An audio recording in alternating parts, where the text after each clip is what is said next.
PM Modi ने पहली बार बयान दिया है और इस घटना पर गहरी चिंता जताई गई है पीएम की ओर से। एक अखबार को दिए इंटरव्यू में पीएम मोदी ने इस घटना को बहुत ही दुखद और चिंताजनक बताया है। उन्होंने कहा कि स्पीकर महोदय पूरी गंभीरता के साथ जरूरी कदम उठा रहे हैं और उन्होंने इस मामले में वाद विवाद या फिर प्रतिरोध की बजाय इसकी गहराई में जाना जरूरी बताया।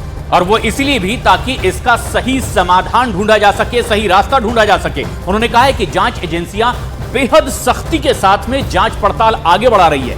पीएम मोदी ने यह भी कहा कि इस घटना के पीछे कौन से तत्व हैं और उनके मंसूबे क्या हैं, इसकी गहराई में जाना भी उतना ही जरूरी है। प्रधानमंत्री का यह बयान इसलिए भी अहम माना जा रहा है क्योंकि विपक्षी दलों के आक्रामक रुख की वजह से 2 दिनों तक संसद के दोनों सदनों में कार्यवाही बाधित रही है।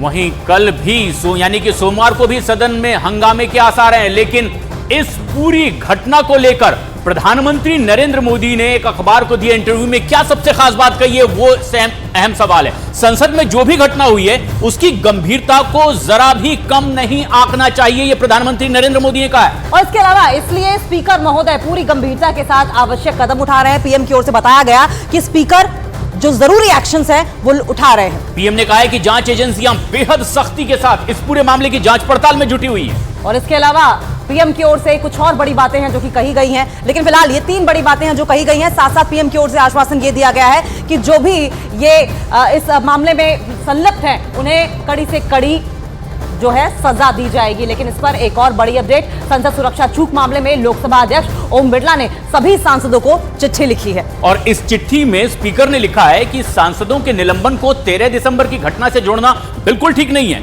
ओम बिरला ने साफ किया है कि सांसदों का निलंबन श्रेष्ठ संसदीय परंपराओं के अनुपालन से जुड़ा हुआ है। और उन्होंने आगे ये भी लिखा है कि सदन में पहले भी ऐसी घटनाएं हो चुकी हैं, लेकिन हर ऐसी घटना के विरोध में सदन ने एकजुटता का परिचय दिया है।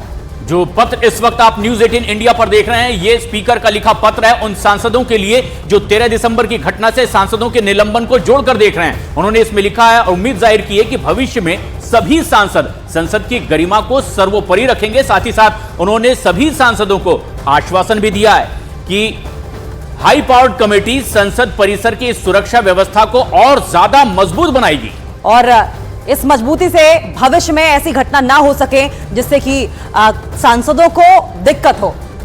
लेकिन एक और बेहद अहम और बड़ी खबर भी इस वक्त आ रही है। दिल्ली पुलिस को एक बड़ी कामयाबी हाथ लगी है। दिल्ली पुलिस के स्पेशल सेल ने संसद सुरक्षा चूक मामले में सभी आरोपियों के मोबाइल फोन को बरामद कर लिया है। आरोपी ललित झा सभी आरोपियों के फोन लेकर के राजस्थान भाग गया था और यह सबसे खास बात भी है। लेकिन एक और अहम बात, जो पत्र स्पीकर की ओर से लिखा गया है जिसमें इस पूरी घटना को लेकर कहा गया है कि जो 13 दिसंबर की घटना हुई है उसे उन सांसदों के निलंबन से जोड़कर देखना बिल्कुल भी ठीक नहीं होगा। दरअसल श्रेष्ठ संसदीय परंपरा के अनुपालन से जुड़ा हुआ यह पूरी निलंबन की कार्रवाई है। और ये गौर करिएगा, ये जो पत्र है वो सभी सांसदों की ओर से ओम बिरला को जो चिट्ठी लिखी गई है सभी सांसदों को ओम बिरला की वो है और उसमें लिखा हुआ है कि सदन में पहले भी ऐसी घटनाएं हो चुकी हैं, इस पर कोई चिंता वाली बात नहीं है। सदन ने हमेशा एकजुटता का परिचय दिया है। वहीं एक और बेहद अहम और बड़ी खबर है, इस पूरे मामले में पुलिस कार्रवाई भी कर रही है, तफ्तीश लगातार आगे बढ़ाए हुए। लेकिन दिल्ली पुलिस को इस दिशा में एक बड़ी कामयाबी मिली है। दिल्ली पुलिस की स्पेशल सेल ने संसद की सुरक्षा में चूक के मामले में सभी आरोपियों के मोबाइल फोन बरामद कर लिए हैं। आरोपी ललित झा सभी आरोपियों के मोबाइल फोन लेकर राजस्थान भाग गया था, जहां उसने महेश के साथ मिलकर सभी मोबाइल फोन को आग के हवाले कर दिया, डिस्ट्रॉय कर दिया।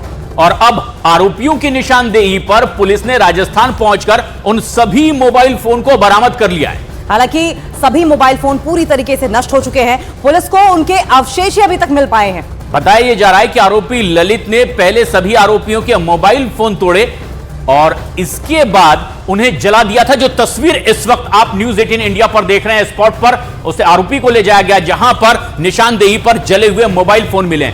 और सबसे खास बात यह कि इस पूरे मामले में अब कार्रवाई लगातार आगे हो रही है और जिस तरह से अब इन आरोपियों से पूछताछ हो रही है उसके बाद एक एक कर तमाम सबूत भी जुटाए जा रहे हैं। और इसी खबर पर और ज्यादा जानकारी के लिए हम सीधा रुख कर लेंगे, हमारे सहयोगी आनंद हमारे साथ जुड़ गए हैं। आनंद, जिस तरीके से सभी आरोपियों के मोबाइल फोन ललित लेकर भाग गया था, उसके बाद उसे डिस्ट्रॉय कर दिया गया, एक बात तो साफ है कि बिल्कुल नहीं चाहता था कि सबूत किसी के हाथ लगे।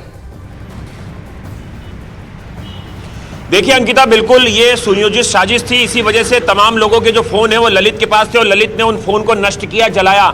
लेकिन दिल्ली पुलिस ने उन फोन के अवशेष जो है बरामद कर लिए हैं। अब दिल्ली पुलिस की जो काउंटर इंटेलिजेंस यूनिट है उसके लिए सबसे बड़ी चुनौती यह है कि फॉरेंसिक लैब के जरिए जो ये फोन तोड़े गए हैं या इन्हें जलाया गया है, इनका जो डाटा है वो वापस हासिल किया जाए कि किन लोगों से इसने चैट्स की, किस तरह की बातें की गई हैं और किन किन लोगों से संपर्क में थे। अगर ये पुलिस हासिल कर लेती है तभी जो असली मास्टरमाइंड है उस तक पहुंचा जाएगा। हालांकि अभी कोर्ट में पुलिस ने बताया कि ललित इस पूरी घटना का मास्टरमाइंड है, लेकिन क्या ललित के पीछे भी कोई शख्स है, कोई साजिश है, कोई बड़े चेहरे हैं? उनकी जांच के लिए लगातार दिल्ली पुलिस की तफ्तीश का दायरा बढ़ता जा रहा है और न केवल दिल्ली, महाराष्ट्र, इसके अलावा राजस्थान, वेस्ट बंगाल, हरियाणा तक जो है वो जांच का दायरा पहुंच चुका है। आनंद, ये बड़े सवाल भी हैं कि जिस तरीके से ये एक सबूत मिटाने की कोशिश हुई है और अब पुलिस इस दिशा में भी कार्रवाई करेगी, लेकिन इस बीच एक बहुत बड़ी खबर आ रही है। संसद की सुरक्षा में सेन से जुड़ी हुई यह खबर, साजिश पिछले 2 साल से रची जा रही थी इस घटना को अंजाम दिए जाने के लिए, और इसके लिए आरोपी पिछले 2 साल से तैयारी भी कर रहे थे और यह पर्दाफाश 7वें आरोपी महेश कुमावत की गिरफ्तारी के बाद हुआ है। और ये जो तस्वीर न्यूज़ 18 इंडिया पर इस वक्त आप देख रहे हैं, ये उसी आरोपी महेश की तस्वीर है जिससे पूछताछ में अब ये खुलासा हो रहा है कि पिछले 2 साल से इस साजिश की तैयारी चल रही थी। दिल्ली पुलिस ने यह जानकारी अदालत को भी दी है और पुलिस ने कल महेश को गिरफ्तार कर लिया था एक लंबी पूछताछ के बाद और पटियाला हाउस कोर्ट में उसे पेश किया गया, जहां 7 दिन की पुलिस रिमांड भी महेश की मिली है। तो ये बड़ी अपडेट आपको बता रहे हैं। संसद की सुरक्षा में सेंध लगाने की साजिश पिछले 2 साल से चल रही थी और इसके लिए आरोपी पिछले 2 साल से तैयारी कर रहे थे। ये पर्दाफाश 7वें आरोपी महेश कुमावत की गिरफ्तारी के बाद हुआ है और इसी के साथ सवाल यह भी उठ रहा है कि अगर तैयारी पिछले 2 सालों से चल रही थी तो क्या महज स्पीकर के साथ साथ तमाम सांसदों, देश भर का ध्यान आकर्षित करना ही महज मोटिव था या फिर कोई और बड़ी साजिश या कोई और बड़ा मसला था? सीधा हम रुक करेंगे, हमारे सहयोगी आनंद हमारे साथ लगातार जुड़े हुए हैं। आनंद, पिछले 2 साल से तैयारी, ऐसा नहीं हो सकता कि महज ध्यान आकर्षित करने की कोशिश इन लोगों की ओर से की गई हो? क्या कुछ और भी मोटिव हो सकता है? इस पर भी जांच हो रही है।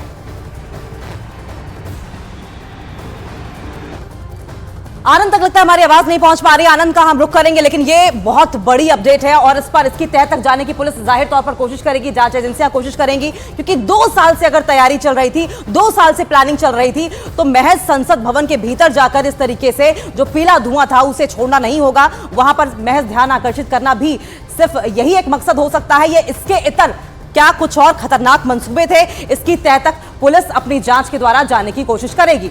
यानी पिछले कई दिनों से इस तरह की साजिश को रचा जा रहा था, इसे अंजाम तक पहुंचाने की कोशिश चल रही थी। ललित झा, जिसे अब तक की तफ्तीश में मास्टरमाइंड माना जा रहा है, लेकिन यह जानने की भी कोशिश हो रही है कि क्या महज ये एक मोहरा है, इसके पीछे कोई और बड़ा चेहरा है?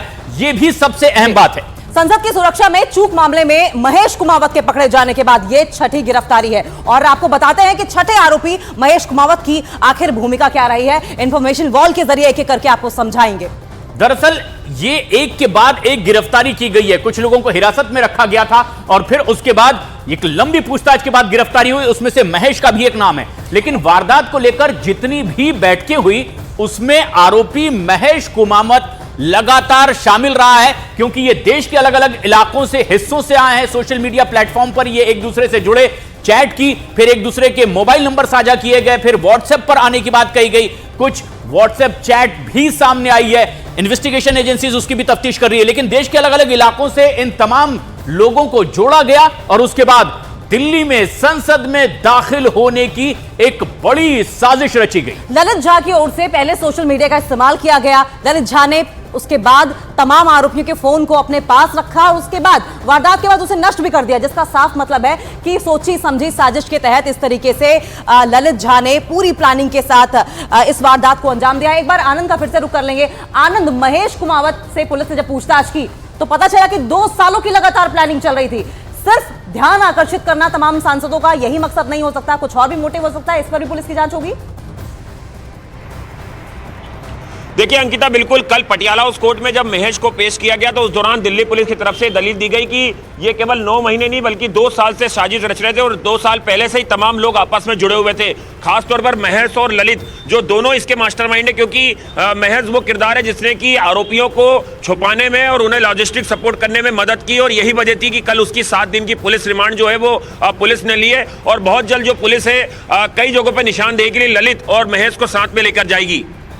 ये सबसे अहम बात भी है कि अब कुछ और खास जगहों पर इसे लेकर जाया जाएगा। लेकिन आनंद, जो एक बड़ा सवाल उठता है वो भी सबसे अहम है कि अगर ये 2 साल पहले से ये साजिश रच रहे थे तो इसका मतलब ये नहीं कि सिर्फ नए संसद भवन में दाखिल होने की इनकी योजना थी, बल्कि तब तो पुराने संसद भवन को ही एक्टिव माना जा रहा था। यानी संसद भवन में दाखिल होना इनकी एक बड़ी व्यू रचना थी। और ऐसे में एक बड़ी खबर यहां पर, संसद की सुरक्षा में चूक के मामले में महेश कुमावत के पकड़े जाने के बाद अब जो चीजें सामने आई है, जिन बातों का खुलासा हुआ है, वो सबसे अहम भी है। आनंद हमारे सहयोगी लगातार नजदीक से नजर बनाए हुए इस पूरे मामले पर।